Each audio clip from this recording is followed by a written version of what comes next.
Hey guys, Wet Movie 1 back here again for another top 5 video for you guys today. Me and my friend Aaron have been doing a handful of these videos lately because you guys have been suggesting them and liking them and sharing these videos around. But in this one, we're going to be talking about our top 5 favorite cult films of all time, like little known movies that became bigger than expected. So what do you consider a cult film, Aaron? Is that what I pretty much explained it? There are different explanations, but from what I understand, it's like a movie that maybe didn't do too good at the box office, but due to like video rentals and stuff or word of mouth, the movie ended up kind of becoming bigger on its own, like after the market. The Rocky Horror Picture Show is a good example. When it first came out, nobody watched it, but then people started going to the midnight screenings and stuff, so it eventually became a cult film. Now everyone knows what it is. So I just think it's a movie that kind of snowballs and becomes bigger as time goes on. You mean like An Hour to Kill? Or maybe. Or like Out and About the movie? We'll see what happens. No, but yeah, we're here to talk about our top. We picked out top 5 of some of our favorites that we like. Not necessarily like, the top, but just, some of our, favorites of, cult films. I like a lot of cult films, so this was a hard one, but... So I like a lot more, but I just picked 5. So. Yeah, I just picked 5 too. So go ahead, you can start first since it's your house. Okay. The first one is kind of an unknown one. It's called The Sadist. And basically, have you ever seen this one? No, but why is there a picture of you on the back? Yeah. Basically, this movie was made in the 60s. And it's basically, these 3 people are trying to go to a Dodger game. And their car breaks down. And they pull over into this junkyard. And this guy, I think it's played by Arch Hall Jr., he's just like a crazy lunatic, and he's holding him hostage, and the movie is just pretty much torturing him the entire time, and they're just trying to figure out how to get out of the situation. It's really well done for a low-budget film, and I recommend this one to you guys. One of my first ones right here, old MGM film, not old, but it came out back in 2001, starring Thora Birch and Scarlett Johansson, and that is Ghost World. This is definitely one of those films that when it hit theaters, it didn't really do that well, but when it hit DVD and VHS and stuff back in the day is where it found its home. And I fell in love with this movie. It's really good. I was already a fan of course, Thora Birch since Monkey Trouble and Now and Then. And to find out she was in a movie with Steve Buscemi, I'm just like, holy shit, I gotta see this one. And it's pretty much about these 2 girls that are just graduating high school, or I think it's high school. And even my friend Venus DeMilo Thomas makes a quick cameo in here from Salute Your Shorts. If you'll see her, if you blink, you might miss her, but she's in here. And it's about these 2 girls that are graduating high school, and they're just sort of going on their own. You know what I mean? They're not really doing the traditional path of straight to college kind of thing. And they like weird and strange people, and it's pretty much them meeting weird and strange people, people that work at gas stations, and guys like us that collect physical media or records or what have you. One guy's played by Steve Buscemi. He's so funny in that. Yeah, he loves collecting records. He's kind of weird, and Thora Birch has a weird obsession with him and stuff. I don't know. It's just a weird, fun indie movie that I always kind of really liked. And it's funky. Yeah, it's funky, and it's even on Blu-ray from the Criterion Collection right now. This one, man, I love this movie. It's Hobo with a Shotgun. For those who haven't seen it, it's Rutger Hauer, and he plays a homeless guy, and he's on a train, and he goes to this city that's really run down and it's crime ridden, and he gets a shotgun from a thrift store and just starts taking care of business and killing all the bad guys. And I mean, this one, just everything about this movie I love. All the characters and the villains are so good, and I mean, it's a sleazy movie, but it is a fun one. I don't think I've ever watched that. Really? It's really good, man. I don't think I've ever seen that one. But my next one up right here, I have an autographed copy of this one at my house, and I also have it on Blu-ray. And that is Welcome to the Dollhouse. This movie was introduced to me by one of my old babysitters that I had when I was younger. This was one of her favorite films. And she didn't show it to me when I was a kid, but after I grew up, I watched it and stuff. And it's just pretty much about this girl named Dawn, who, she's a nerd, and she wants to become popular in high school, but yet she's always getting picked on because she's dorky, kind of like me.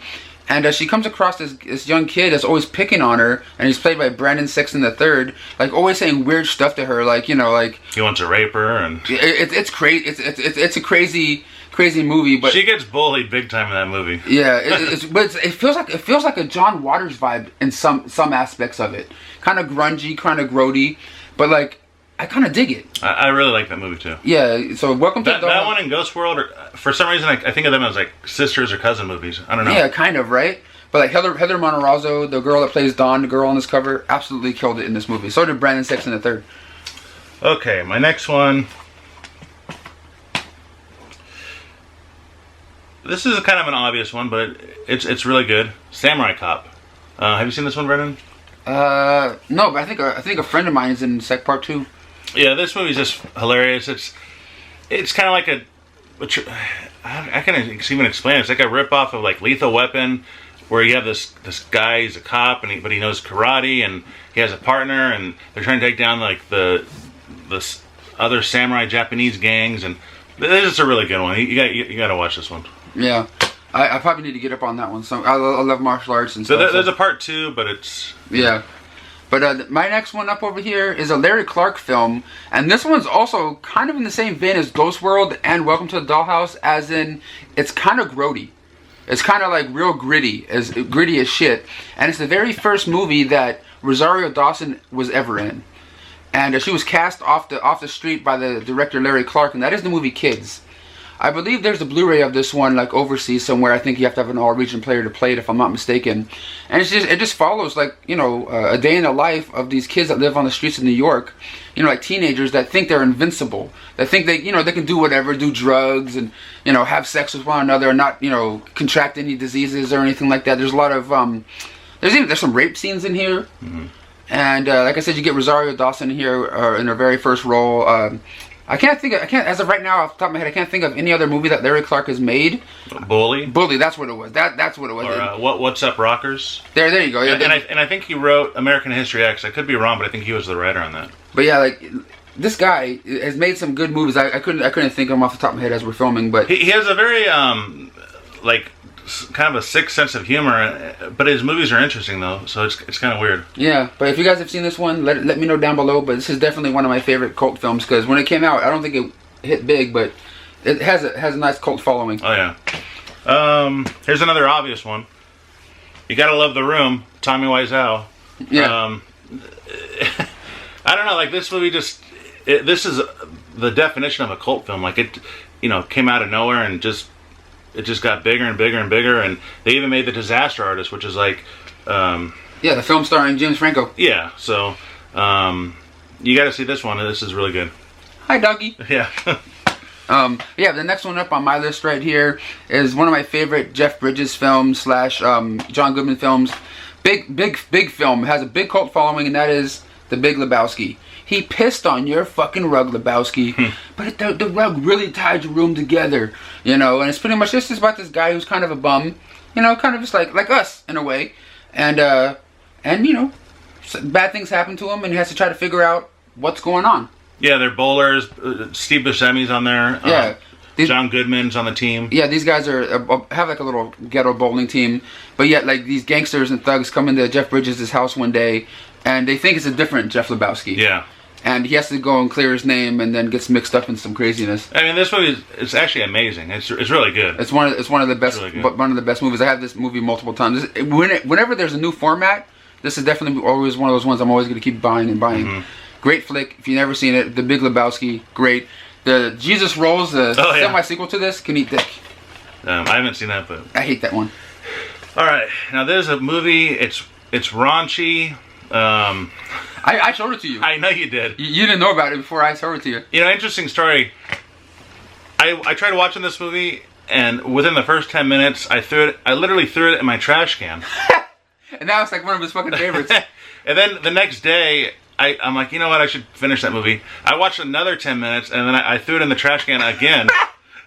and then my friend Dante came over, and I took it out of the trash can. So it took me the third time I watched it. In fact, this movie is so gross. I showed it. I was at a party, and I showed it to a couple people there, and this one girl actually threw up watching this movie. She literally threw up. Yep. And I changed your life for this one. that is the Greasy Strangler. Yep. This movie's whacked out, dude. I don't even know how to explain it. It's like he loves grease. It's kind of like it kind of has the feeling of a Napoleon Dynamite, but it's a dad and a son, and the dad if he eats too much grease, he turns into the Greasy Strangler, which is weird. And they walk around the house in their underwear, and they go to car washes, and yeah. He has this like hot dog stand, and he puts grease all over himself and shit, and walks down the street ass naked with his dick out. Porto. Oh. Oh Jesus! You guys gotta watch this. It's so funny, man. Yeah. Like, but you gotta have a sixth sense of humor like us. So yeah. But it took him a couple times to watch it. It took me 3 times to watch it. This was literally in the trash can. This movie. Twice. Twice. All right. Yeah. Okay, my last one right here, definitely the quintessential cult film in my opinion, and that is because I'm a big fan of Kevin Smith. Can't say cult without saying Clerks. It's a good one. Right here, of course, 37. But it's pretty much about this guy played by Brian O'Halloran and Jeff Anderson, who work at this convenience store, Quick Stop, and just the shit that happens to them along the day. Weird customers, asshole customers that take forever, and it's drawn from experience from Kevin Smith, and because he worked at this convenience store when he filmed this movie, and just it's just him pretty much showing what happens and what happened to him as he was working at the Quick Stop. The movie's in black and white as well. Yeah. So it kind of feels like it's like, I don't want to say like a surveillance camera, but it kind of has that feel like a fly on the wall type feel. Yeah, because I think he had a real small budget. He maxed out his credit cards to make this movie, and he turned this into like a mini empire with mall rats. It's well written. It's well acted. They did a good job on that one. Yeah, and of course I had Kevin Smith on my videos once or twice in the past, or 3 times actually. Really cool, down to earth dude. And yeah, I have to have Clerks in there, man. Pretty much all his movies, I would say, are cult movies, right? Yeah. The View Askew universe. But that one, just the fact that it's one of his first ones, or maybe the first one. His first one, yeah. It's big. And I love this one, and I always will. But guys, that's all we have to show and talk to you guys about today for our top 5 favorite cult films. Give us some more suggestions down below for some other videos of other top 5s. Give us the video a thumbs up. And also, let us know your top 5 favorite cult films in the comments down below. And me and this guy, let's go watch this Greasy Strangler again. Oh, we should. Yeah.